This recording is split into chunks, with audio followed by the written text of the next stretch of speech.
El objetivo principal de este plan especial es el de implantar un carping de caravanas y autocaravanas en el camino Goiás-Txiki, en la zona de Oriamendi.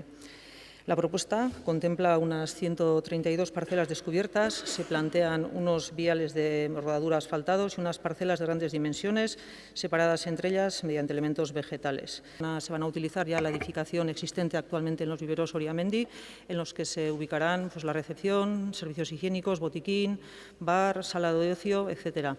Y todas estas instalaciones, como ya he dicho, se albergarán en el edificio existente en la actualidad. Bueno, yo creo que esto es una actuación que ya esperábamos que saliera y se aprobara, porque yo creo que es necesario para la ciudad con toda la problemática que estamos teniendo, sobre todo con el tema del parking o donde se instalan las caravanas y autocaravanas que vienen a la ciudad. Los presupuestos son muy progresivos y además cuidan mucho a aquel que más lo necesita. En este sentido, en la última legislatura, desde el 2015, cuando nosotros entramos, al menos yo cuando entré a este ayuntamiento, pues el tipo impositivo en el IBI general pues ha subido un 5,2%. Sin embargo, en el industrial ha subido 3 veces más, el 17,5%. ¿Por qué? Pues porque efectivamente cuidamos a nuestros ciudadanos. E incluso, efectivamente, acabamos de acordar con EH Bildu y con el Grupo Elkarrekin Podemos, pues que el tema de las viviendas vacías, que estaba en un 25%, pues mediante una transacción vaya a ser del 50%. Pues en el IAE hemos de saber que una empresa relativamente pequeña, todas tienen que ser de más de 1 millón de facturación, por lo tanto no son especialmente pequeñas, pero bueno, de las más pequeñas, que esté en una categoría, en una calle de menor categoría, pues paga un 3,07 y sin embargo otra que sea de importante facturación, que esté en mejor tipo de calle, pues paga el 5,70, es decir, un 85% más una respecto a la otra. Por lo tanto, también en este caso es muy progresiva nuestra ordenanza. Efectivamente, hemos podido acordar con el Grupo del Partido Popular incrementar las bonificaciones por aquellas empresas que incrementan la plantilla. Ya desde respecto al 15 ya se incrementó, pero bueno, para el año que viene pues hemos acordado incrementar al 10, 15 o 25% en función del número de trabajadores que se incremente. Me gusta destacar que hay unas determinadas bonificaciones que también le dan un cierto carácter social a estas ordenanzas. La primera de ellas es la bonificación del 75% de las construcciones que favorezcan las condiciones de acceso y habitabilidad para los discapacitados, cosa que en el 15 supongo que porque no podía no estaba. Igualmente hemos reforzado el planteamiento relativo a los sistemas de aprovechamiento térmico y demás. Por lo tanto, el CIO, en toda la legislatura pasada, en esa también lo hemos tratado con muchísima delicadeza, hemos tocado prácticamente nada para que, como digo, el status quo siga pues prácticamente como estaba. Nuestra propuesta suponía inicialmente un 1,5% domésticos, es decir, turismos y motos, un 3% de actividad. Bueno, con el acuerdo que hemos llegado al Partido Popular, con esta magnanimidad que nos caracteriza, pues hemos llegado al 1 y al 2% y hay una pequeña modificación relativa a cuando se considera que un vehículo es histórico y por lo tanto no tributa este impuesto, y antes era 25 años, ahora son 30 años. Sorprendentemente, los vehículos de 25 y ahora de 30 años no tributan, a pesar de que pueden ser unos vehículos bastante contaminantes. Pero bueno, hay una norma que dice que esto tiene que ser así. Esta, por ejemplo, ¿te parece injusta, Jaime? Sí, me parece injusta. ¿Me parece inapropiada? Sí. Si fuese un coche, digamos, en fin, de estos de época, de 1930, pues no digo yo que no, pero un coche de más de 30 años a lo mejor es un cascarro que efectivamente es bastante, en fin, contaminante, pero sin embargo no va a tributar en este impuesto. ¿Por qué? Pues porque lo dice una norma que también en este caso nos parece injusta, pero no podemos dejar de aplicar. También se pone en marcha una nueva tasa relacionada con la nueva ordenanza reguladora para las ocupaciones de los espacios de dominio y uso público, que se publicó el 2 de abril de este año 2019, y se propone una tasa similar a la ocupación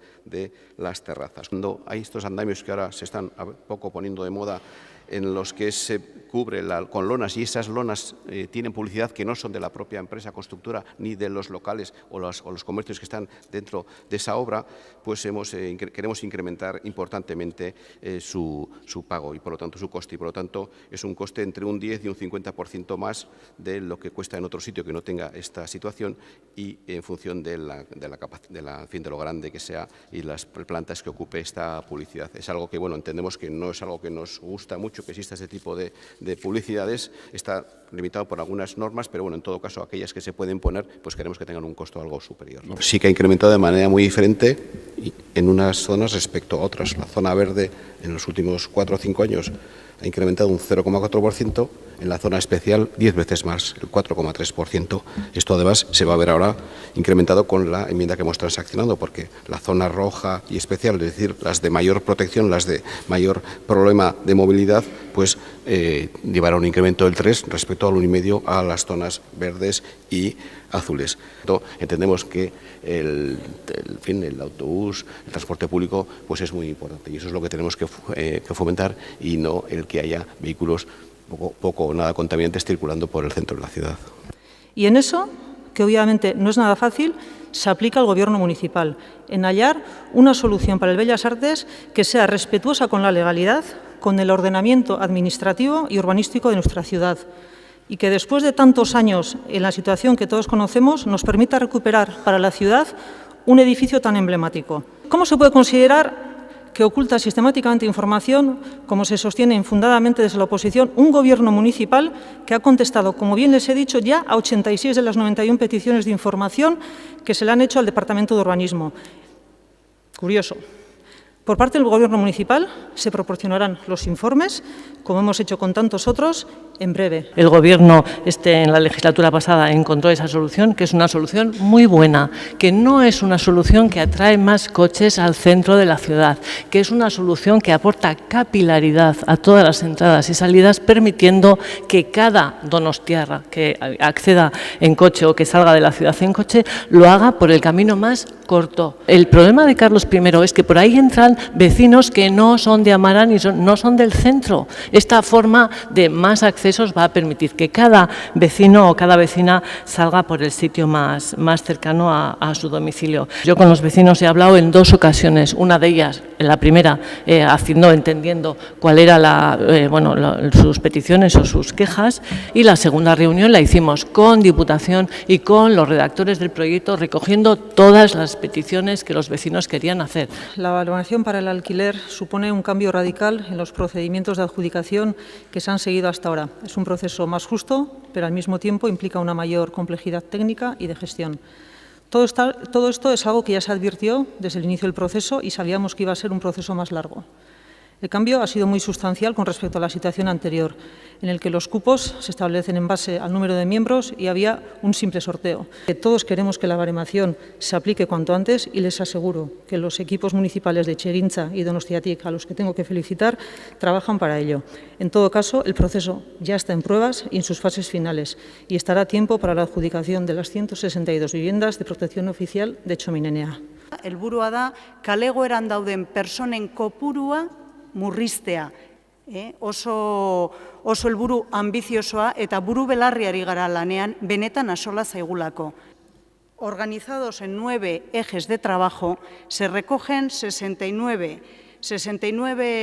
ya he leído por ahí 50 en algunas notas de prensa, pero son 69 medidas concretas que van en una horquilla de 4 medidas para alguno de los ejes y hasta 12 para otros, como es la mejora de los recursos para la atención a las personas sin hogar.